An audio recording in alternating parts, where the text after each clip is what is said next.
Hi, I would love to tell you about a book that I have just finished and absolutely really recommend. If you haven't already heard of it, you can see here it's Humankind, A Hopeful History by Rutger Bregman, a Dutchman from Utrecht, I believe, a historian and writer at The Correspondent, and he's really young and incredibly this book really just captured me in so many ways because it it's like it's something I already believe in, which you always have to be careful when you are reading something that is already a belief that you hold quite dear to your heart.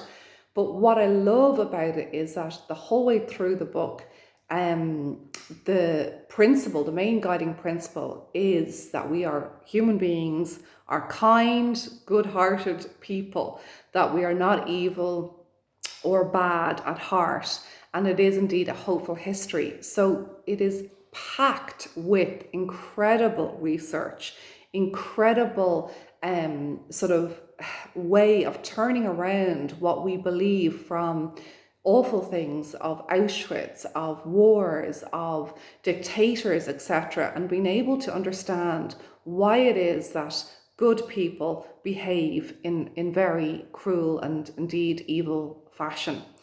So, the near theory you may have heard of is this idea that indeed human beings are not to be trusted, and at heart we're going to hurt each other if we can and if we have to. And when you look at mass media, I mean, it's pretty clear that that's what it appears to be. If you listen to the news a lot and you read about the murders and you read about all of the terrible atrocities that happen in the world, it seems to echo that opinion. And Bergman just dispels that very cleverly with a lot of sound research.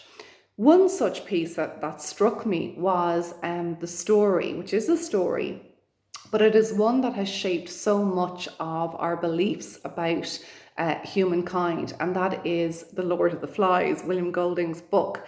And essentially, what Bregman has done is he has found a real life Lord of the Flies story. You may have heard of it again, and it's about real boys, not fictional boys, schoolboys who did get stranded on a desert island in Atta.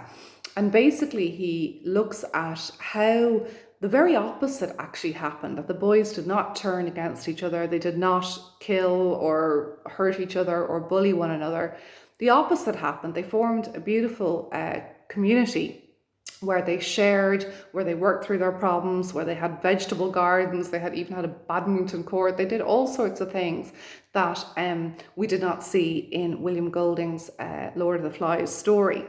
And also he looks at, one of the most famous studies ever done was Philip Zimbardo, the prison study, again showing human nature in a really evil and negative fashion. And he dispels that too. He's done a lot of research in that area. And that shows that effectively what Zimbardo has done is manufactured a lot of it and guided the students in the study to behave in certain ways. So really interesting, and just such a wealth of knowledge, such a wealth of research, very sound research. And what I would sort of recommend is that you keep an open mind and look at it with a sort of a sense of just being able to, whatever your beliefs are, but just to keep open, like any book that we read. I think that's really important. Another story that he tells that resonated with me and that stayed with me is this journalist who was mugged in New York. And he talks about this idea of how when we turn the other cheek, we really disarm someone who is behaving in a way that is unkind. So this journalist was mugged on his way home from work in the Bronx in New York. And he talks about how basically the guy got his wallet, and then what completely disarmed the mugger is the journalist said to him, he said, if you're going to be robbing people for the rest of the night, he said, you might as well take my coat to keep you warm. And the boy turned back in disbelief and he said, "Why are you doing this? Like, you're offering me your coat and I've just robbed you."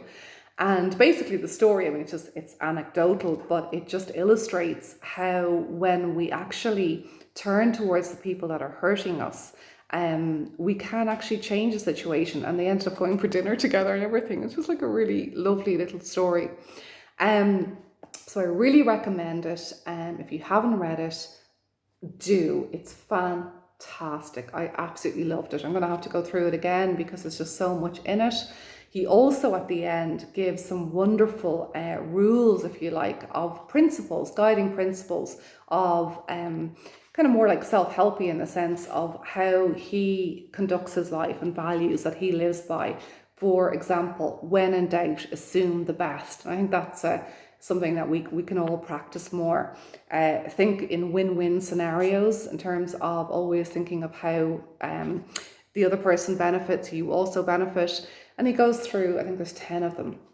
So it's well worth a read, and I'm delighted that I did. Spread the word. Human beings are good and kind, and we have a hopeful history and a positive future. Cheers.